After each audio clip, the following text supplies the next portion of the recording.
നമസ്കാരം. ഇന്ന് നമ്മൾ നിൽക്കുന്നത് തിരുവല്ലോമലയിലെ പുനർജനി ഊഴൽ ചടങ്ങിൻ്റെ പ്രദേശത്താണ്. ഇത് ഈ കാണുന്നത് കാടിൻ്റെ നടുക്കിലൂടെ യാത്ര ചെയ്ത്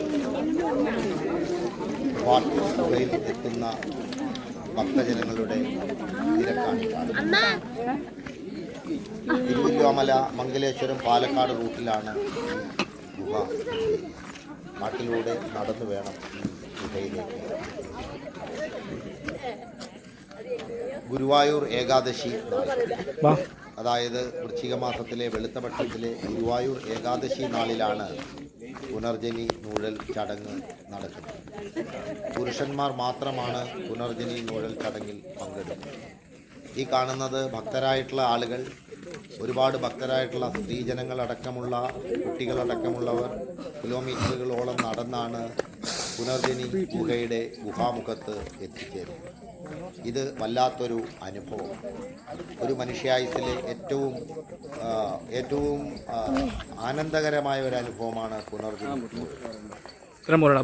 ഭഗവാൻ ശ്രീരാമചന്ദ്രനും ശ്രീകൃഷ്ണ ഭഗവാനും വിശ്രമിക്കുന്നതിന് വേണ്ടി തിരക്കിൽ നിന്നൊഴിഞ്ഞ് എത്തിച്ചേരുന്ന ദിവസമാണ് ഈ ദിവസം പുനർജനി നൂഴുന്നതിലൂടെ സകല പാപങ്ങളിൽ നിന്നും പുണ്യം നേടാൻ കഴിയും.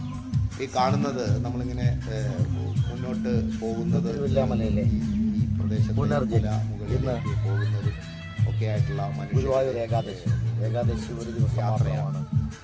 ഒരുപാട് ഭക്തരാണ് ഇവിടെ ഭക്തർ കടന്നു പോകുന്നതിന് വേണ്ടി വൈകുണ്ഠത്തിലെത്തി എന്നുള്ള ഒരു രാവിലെ 5 മണി മുതൽ വ്രതശുദ്ധിയോടുകൂടിയാണ് ഇത് ആരംഭിക്കുന്നത്. അവിടെ ഗണപതി തീർത്ഥത്തിൽ കുളിച്ചതിന് ശേഷം തിരുവല്ലോമലയിലെ ഭഗവാനെ ദർശിച്ച് വിദ്വാദ്രി ഭഗവാനെ നടക്കുന്ന ശേഷമാണ് ഈ ആളുകളാണ് ഭക്തരാണ് യാത്രയ്ക്കായി പുറപ്പെടുന്നത്. ഈ ഗുഹയിലൂടെ കടന്നു പോകുന്നത്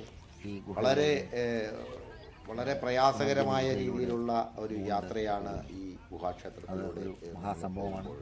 അതുമായി ബന്ധപ്പെട്ട ചടങ്ങിൽ പങ്കെടുക്കാൻ ഗുരുവായൂർ ഏകാദശി നാളിൽ മാത്രം ഒരു ദിവസം മാത്രം നടക്കുന്ന ഒരു ചടങ്ങാണ് ഇവിടെ. ഈ കാട്ടിലൂടെ നടന്ന് അതിനുശേഷം പിന്നീട് ഈ ഗുഹ അടയ്ക്കും. ആ ഒരു ദിവസം മാത്രമാണ് ഈ ചടങ്ങ് ഇവിടെ.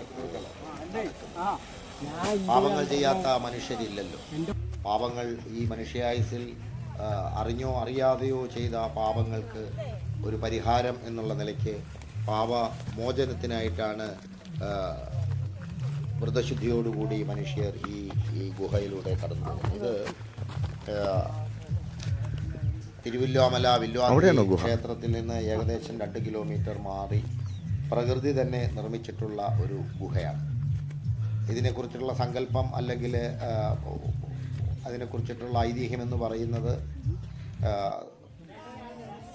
ഭഗവാൻ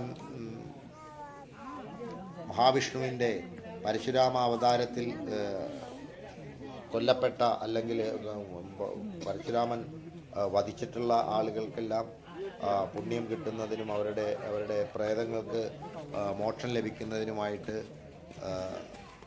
നിർമ്മിച്ചിട്ടുള്ള ഒരു ഗുഹയാണെന്നും അതുകൊണ്ട് തന്നെ നിരന്തരം ഈ ഗുഹയിലൂടെ ഈ പ്രേതങ്ങൾ കടന്നു പോകുമെന്നുമൊക്കെയാണ് സങ്കല്പം.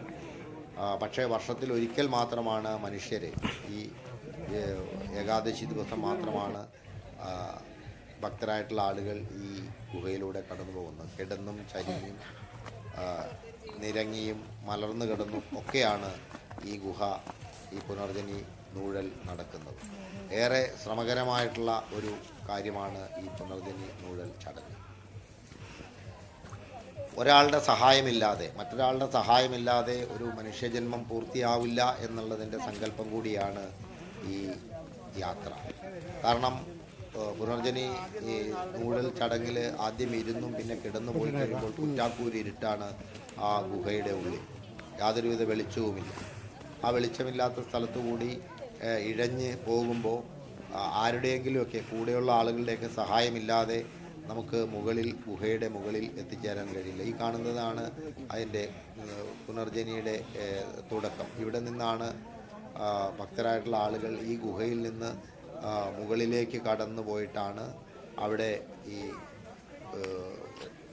പുനർജനി നൂഴൽ നടത്തുന്നത്. അപ്പോൾ ആ പ്രദേശത്തേക്ക് എത്തിച്ചേരുന്ന ആളുകളുടെയൊക്കെ തിരക്കും കാര്യങ്ങളൊക്കെയാണ്. ഇത് എനിക്കറിയാലോ, ഞാൻ ഇറങ്ങാത്ത കേരള കുറ്റാക്കൂരിട്ട് ഐഡിയ കിട്ടില്ല. ഭാഗമാണ് ഈ കാണുന്നത്. വലത്തേക്ക് അടുത്തേക്ക് എന്നൊക്കെ പറഞ്ഞ്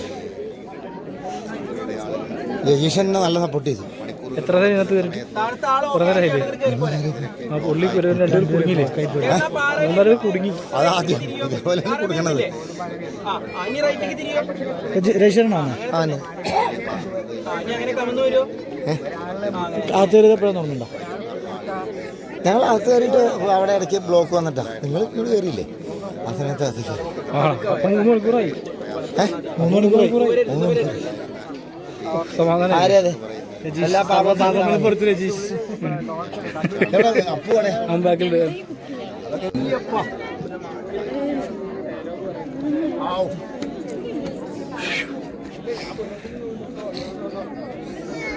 തിരിഞ്ഞെവിടെയുണ്ട്? പറയലുണ്ട് കയറി പറഞ്ഞു തിരിഞ്ഞോ. രജീഷ് പുറയിലുണ്ട്. വന്നണ്ടാ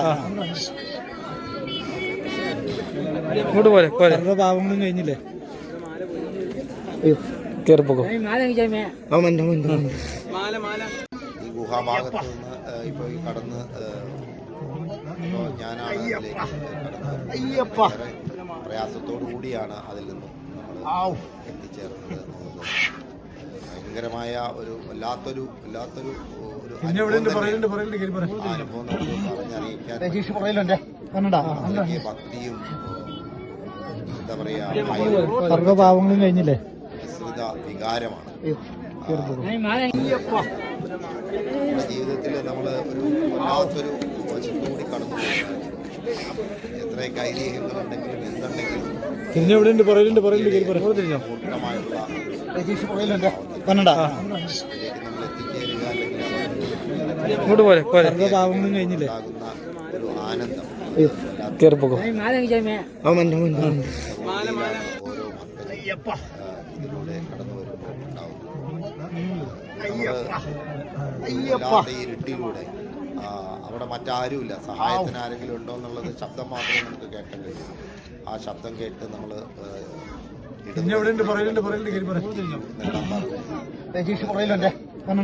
പണിപ്പെട്ടാണ് നമ്മൾ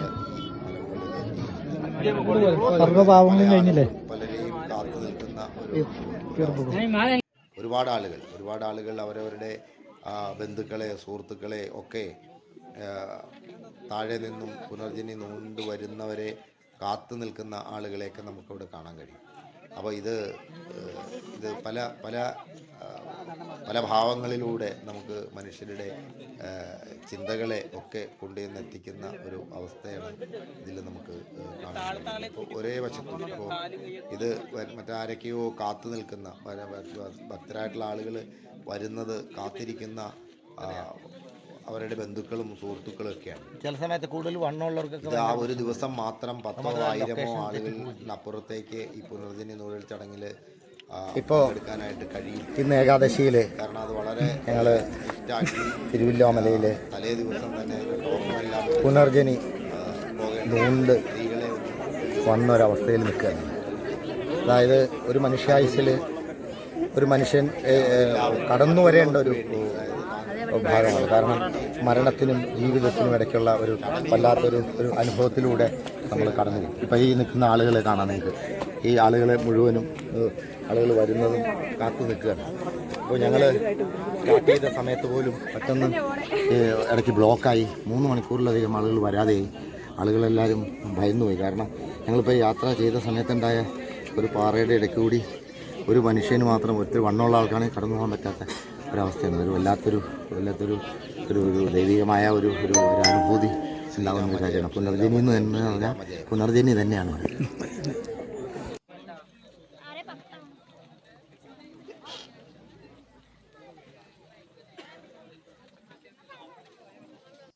ഇന്നൊറ്റ ദിവസമുള്ള ഇതൊക്കെ വരുന്നില്ലേ? അങ്ങോട്ട് വരുന്നില്ലേ? ഇവരല്ലേ പ്ലാൻ ചെയ്ത് അമ്പലത്തിലേക്ക് പ്ലാൻ ചെയ്ത ആളുകളല്ലേ? അല്ല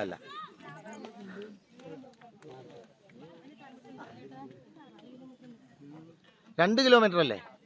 ഇവിടെ നിന്ന് നമുക്ക് വീണ്ടും താഴേക്ക് പോകാനും അതുപോലെ തന്നെ കിലോമീറ്ററുകളോളം ഒരു ഏകദേശം 2 കിലോമീറ്ററിലധികം സഞ്ചരിച്ചു കഴിഞ്ഞിട്ടുണ്ടെങ്കിൽ നമുക്ക് വില്വാതിരി ക്ഷേത്രത്തിലേക്ക് എത്തിക്കാൻ മലയിലൂടെ ഫോറസ്റ്റിൻ്റെ നേതൃത്വത്തിലുള്ള വളരെ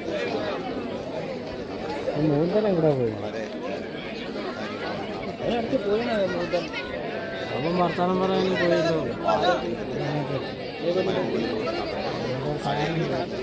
ഈ പാതയിലൂടെ സഞ്ചരിച്ച് ക്ഷേത്രത്തിലേക്ക് എത്തി. വളരെ ഭക്തിസാന്ദ്രമായ ഒരു ഇതെല്ലാം ആളുകൾ കാത്തു നിൽക്കുകയാണ്.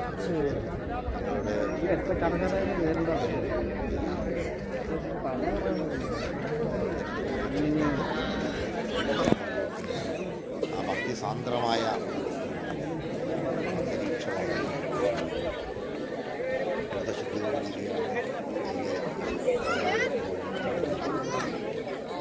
പങ്കെടുക്കുന്നത്.